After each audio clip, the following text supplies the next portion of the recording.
Kok marah? Saya cuma bilang beras sekarang mahal sekali. Lalu? Kalau data beras kita terus-menerus dicabut dari kantor, lama-lama kita bisa makan baju. Yang penting halal.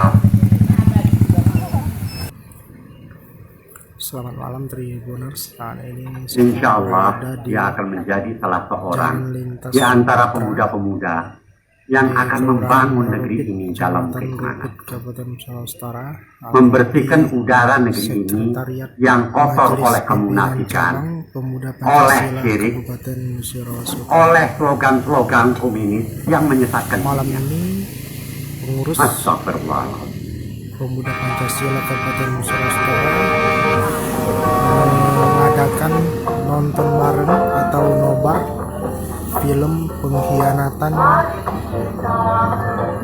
G30 SPKI.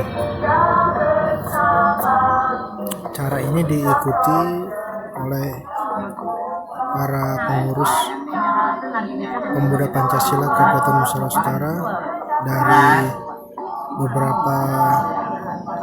dari beberapa desa dan kecamatan. Jangan lupa subscribe, share, komen, dan like ya.